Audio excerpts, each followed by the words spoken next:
Имаме 6 години разлика и аз, докато така съм израствал в годините между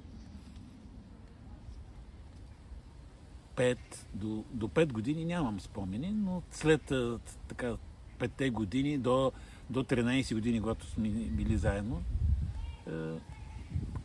само съм чувал от родителите, от лелите, които имат, че е бил послушен дете. За периода, в който така сме имали да бъдем така, удоволствие да сме заедно, а той е бил от 1 година до 14 години, спомените ми са, че така учеше си много бързо, лесно и намираше време съответно да излиза и да играе. Добре. Тъй като аз бях малко по-буен, така по-непослушен и беше нормално да се стигне да се случат такива сцени от рода на това да се почнем да се биеме. Най-срещаната сцена беше да се биеме с възглавниците. Иначе сме имали и случаи, когато съм хвърлял и камъни по него и по други деца. С риск да се повторя, ние сме живяли аз докато съм бил до 14 години. Нали? Аз станах 7-ми клас, той замина във военното училище. И след това нашата връзка беше много инцидентна.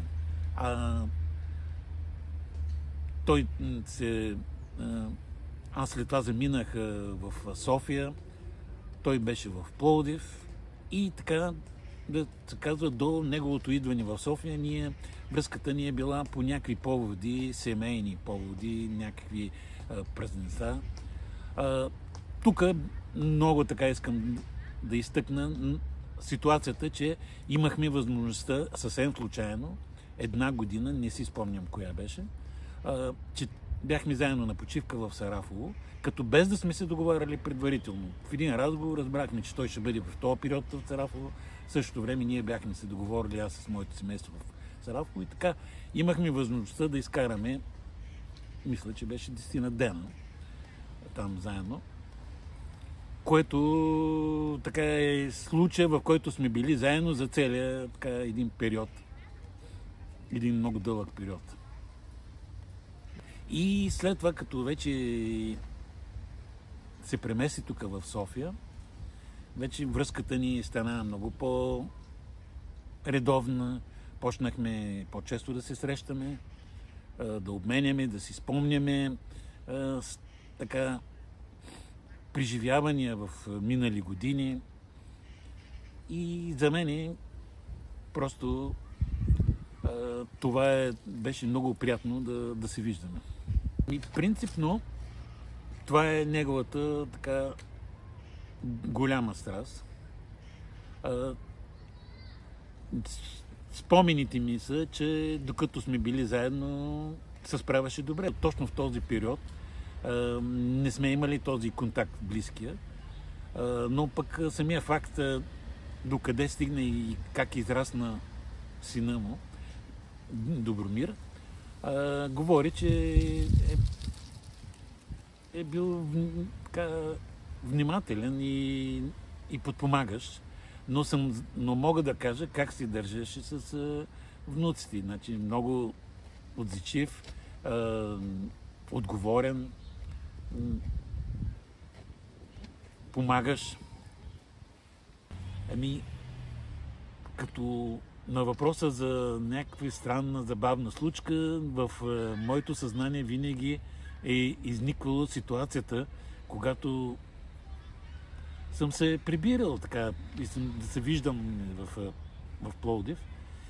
Говорим за през времето на социализма и тъй като той беше така доста принципен, искаше нещата да се случват по правилния начин, но не всеки път беше така и почваше някой път доста така емоционално да изразява някакви